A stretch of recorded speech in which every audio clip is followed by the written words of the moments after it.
बेचारा बेटा भैया ऊपर नहीं कर थोड़ा पीछे भैया थोड़ा पीछे आई है ना सारे का आई है थोड़ा पीछे हो यार ਇਹਨੇ ਤੇਲ ਦੀ ਬੋਤਲ ਰਾਸ਼ਨ ਇਹਦੇ ਆਟਾ ਚਾਵਲ ਦਾਲ ਇਹ ਛੜਾ ਸਾਡੀ ਤਸੱਲੀ ਵਾਸਤੇ ਬਾਕੀ ਇਹ ਹੈ ਦਾਲ ਤੇ ਅਸਲੀ ਆਉਣੀ ਹੈ ਪਰ ਚਲੋ ਆਏ ਦੇ ਆ ਤੁਮ ਖਾਲੀ ਹੱਥ ਨਹੀਂ ਆਉਣਾ ਅੱਜ ਆ ਗਿਆ चलो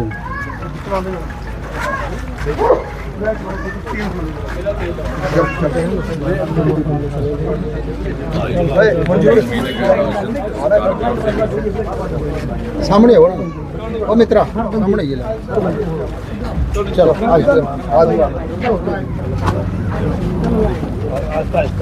ਡੀਸੀ ਸਾਹਿਬ ਨੇ 1 ਮਹੀਨੇ ਦਾ ਰਾਸ਼ਨ ਵੱਖਰਾ ਦਿੱਤਾ ਸਰਕਾਰ ਨੇ ਇਹ ਸਾਡੀ ਤਰਫੋਂ ਸਾਡੀ ਤਸੱਲੀ ਇਹਦੀ ਹਾਲੇ ਜ਼ਰੂਰਤ ਨਹੀਂ ਇਹਨੇ ਪੂਰਾ ਇੰਨਾ ਇੰਤਜ਼ਾਮ ਕੀਤਾ ਹੈ ਲੇਕਿਨ ਮੈਂ ਹੁਣ ਖਾਲੀ ਹੱਥ ਨਹੀਂ ਜਾਣਾ ਕਿਉਂਕਿ ਕੱਲ੍ਹ ਹੀ ਰਾਤੀ ਪਾਰਲੀਮੈਂਟ ਦਾ ਸੈਸ਼ਨ ਖਤਮ ਹੋਇਆ ਤੇ ਸਿੱਧਾ ਸਵੇਰੇ ਮੈਂ ਆਈ ਆ ਮੈਂ ਫਿਰ ਰਾਤੀ ਬੰਦੋਬਸਤ ਕਰੀਏ ਤੇ ਕੰਨੇ ਦਾ ਟਰੱਕ ਲਈਏ चलो चलो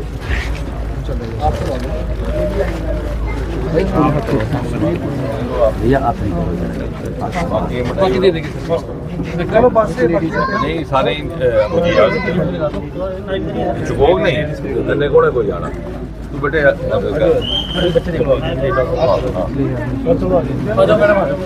लेडीज चलो एक दो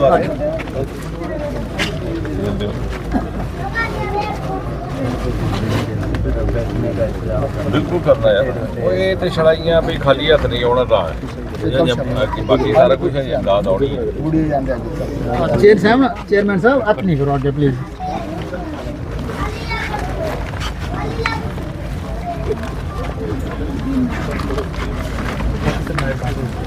अब बाकी सारे बड़ी ऐसे दूसरी जगह भी जाना कोई बढ़ पूरी ऐसे चल बेटिया पूरी वापस नहीं मुड़ो खाली आपने नजर बनाकर राहत भी पहुंचाई जा रही है लेकिन काफी समय रहे लोग नहीं हमने तो ऐसा आपने ठीक कहा कि जिस समय ये हुआ उसी पल से उसी क्षण से एक बात की सूचना भी हम ले रहे थे अपडेट भी मिल रहा था डीसी साहब के साथ संपर्क बना हुआ था एसएसपी साहब के साथ भी और इत्तेफाक से उस वक्त पार्लियामेंट का सेशन चल रहा था 3-4 दिन पहले जब ये हुआ तो फौरी तौर पर आना मुमकिन नहीं था कल शाम को ही पार्लियामेंट का सेशन खत्म हुआ तो पहला काम हमने कहा कि और काम करने से पहले हम यहाँ पर आकर के खुद क्योंकि तसल्ली मन को नहीं हो रही थी अब इसी दौरान जो पहले दिन हमें दिक्कत आई है कि बारिश इतनी ज़्यादा थी जो लोग बीमार थे उनको शिफ्ट करने की प्रॉब्लम आई पहले तो हेलीकॉप्टर का बंदोबस्त नहीं हो रहा था हेलीकॉप्टर का जब बंदोबस्त हो गया तो उसको ले जाने की दिक्कत थी तो इसलिए पठानकोट में मामून अस्पताल में उनको दाखिल कराया गया क्योंकि वो सबसे नज़दीक था वही फीजिबल था मेरा कहने का मतलब ये है कि किसी भी तरह से प्रशासन ने अपनी तौर से कमी नहीं रखी हमारे कार्यकर्ताओं ने कोई कमी नहीं रखी उसी वक्त हम सबके सब फील्ड में आ गए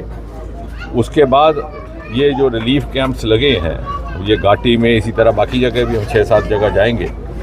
वहाँ पर उनको लेकर के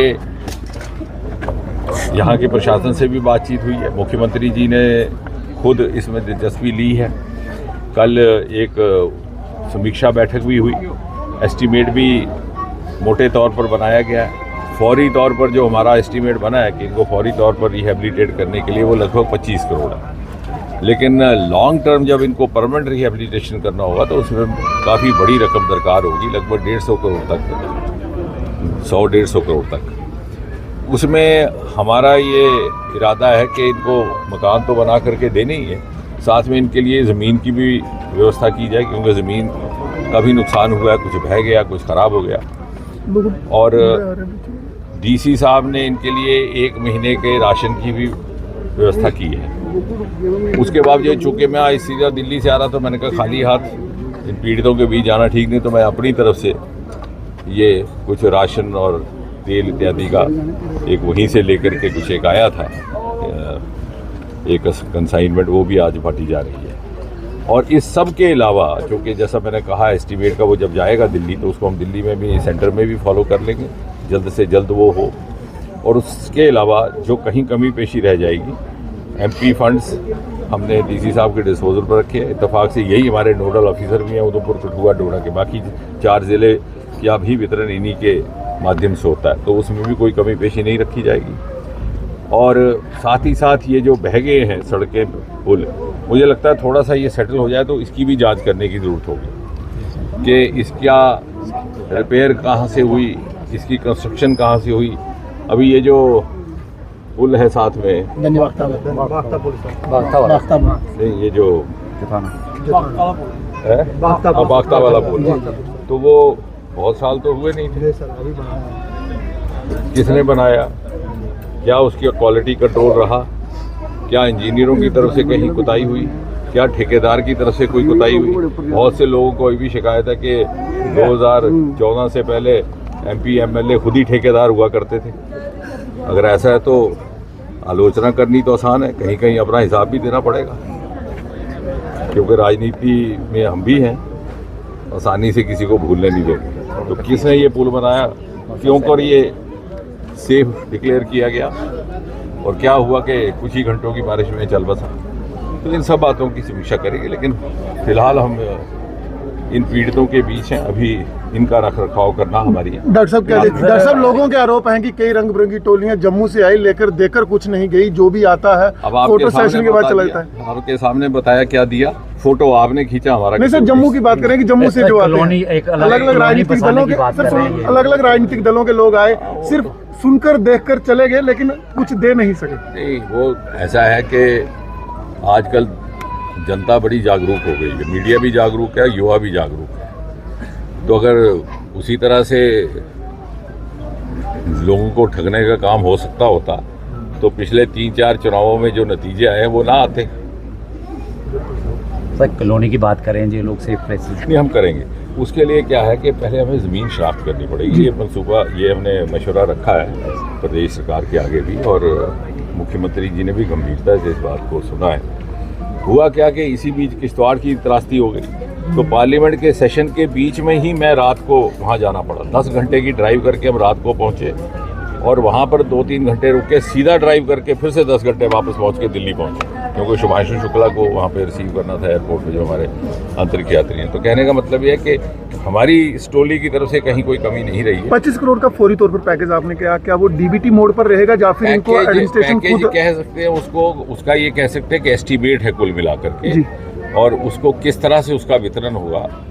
पार्ट्स में, इंस्टॉलमेंट्स में, वो वर्कआउट किया जाएगा। फिलहाल एस्टीमेट बनाने का काम हुआ है, क्योंकि अभी तक तो DC साहब भी और उनकी सारी टोली यहाँ पर व्यस्त थी। लोगों को पहले उनकी जान का रख रखाव बचाव करना था, उसके बाद उनको सेफ जगह पे डेस्टिनेशंस पर पहुंचाने का काम था। अब ये धीरे धीरे पेपर वर्क। सेना का भी बड़ा फ्रिक्वेंट एक्शन रहा है, चॉपर अरेंज कर दिए गए, सेना का बड़ा फ्रिक्वेंट एक्शन रहा है, चॉपर अरेंज। बड़ा आभारी हूँ, बल्कि यहाँ पर ही नहीं बल्कि किश्तवाड़ में जी बिल्कुल, जो बेली पुल उन्होंने रातों रात बनाया, और उस दिन इतनी तेज़ बारिश थी कि चाहते हुए भी हेलीकॉप्टर में इक्विपमेंट वहाँ नहीं पहुँच रहा था, क्योंकि बहुत भारी मात्रा में वहाँ मलबा वगैरह हटाना था। तो रातों रात आर्मी, इंडियन एयरफोर्स, CRPF, और उसके बाद हमें महसूस हुआ कि BRO के पास अलग किस्म की क्रेन्स और वो होते हैं सामान, जो इक्विपमेंट, तो BRO वाले भी पहुँच गए। तो किसी की तरफ से कोई कमी नहीं रही है, लेकिन ये अनहोनी बात हुई है। अब ये क्यों हुई है, इसको लेकर के भी हमने एक मिशन मोड में एक प्रोजेक्ट लॉन्च किया है कि ये जो हिमालयन बेल्ट है, चाहे वो जम्मू कश्मीर है, हिमाचल प्रदेश है, उत्तराखंड है, एक के बाद एक इस तरह की आपदाएँ हुई हैं, कहीं क्लाउड बर्स्ट, कहीं फ्लैश फ्लड्स, उसको लेकर के भी हमने एक प्रोजेक्ट शुरू किया है। क्योंकि क्लाउड बर्स्ट का फोरकास्ट नहीं रहता, बारिश का फोरकास्ट हो जाता है जी। बारिश तो यहाँ भी कही गई थी, लेकिन क्लाउड बस वहाँ एक लोकल फैक्टर्स की वजह से, वहाँ कोई टेम्परेचर चेंजेस होती हैं, हवा में कोई मॉइस्चर चेंजेस, उससे हो जाता है। लेकिन उसको भी कितनी हद तक एवेल्युएट किया जा सकता है, उस मकसद को लेकर के भी हमने मिशन मोड में हमारे ही विभाग ने, विज्ञान और प्रौद्योगिकी विभाग ने, मैंने पार्लियामेंट में इस बात का ब्यौरा भी दिया। डॉक्टर साहब आपदा तो आई है, लेकिन क्या देखते हैं इकोलॉजिकल इम्बैलेंस को कितना बड़ा कारण मानते हैं, क्योंकि हमारे यहाँ पर ही ये त्रासदी हुई है किश्तवाड़ में। मल्टीपल फैक्टर्स हैं, एक तो क्लाइमेट चेंज दुनिया भर में हो रही है जी, बिल्कुल, उसकी वजह से भी हो रहा है। ग्लोबल वार्मिंग दुनिया भर में हो रही है, ग्लेशियर्स पिघलने शुरू हो गए, जो ना कभी सुना था ना सोचा था, वो होने लगा। उसके अलावा जो हमारी कंस्ट्रक्शन एक्टिविटी है जी, बिल्कुल, उसके ऊपर भी, exactly. क्योंकि एक बात ये सुनने को आई कि बहुत से लोगों ने खुद ही कहना शुरू किया कि साहब ये एनक्रोचमेंट्स हटाइए। जब इसके बाद तो मैंने कहा भाई एनक्रोचमेंट्स भी आप ही ने की और हटाने की बात आपने, क्योंकि जब हम एनक्रोचमेंट हटाने के लिए जब भी कोई डीसी साहब मुहिम शुरू करते थे तो वहाँ से आवाज़ आती कि साहब रोक लीजिए और उससे दबाव में रुक जाता था। लेकिन ये अच्छी बात है कि अब लोगों में ये जागरूकता आई है कि हमें अगर हम अनऑथोराइज कंस्ट्रक्शन करते हैं तो शायद वो कहीं पानी के निकास में बाधा पड़ता है,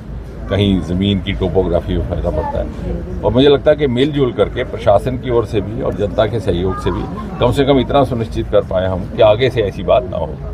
आने वाले फ्यूचर्स कंस्ट्रक्शन के लिए सस्टेनेबल डेवलपमेंट को एक अहम मुद्दा या उसका नजरिया जो है मापदंड तय किए जाएंगे,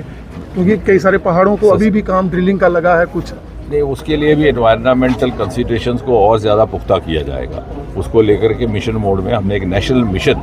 फॉर हिमालयन इकोलॉजी सस्टेनेबिलिटी एक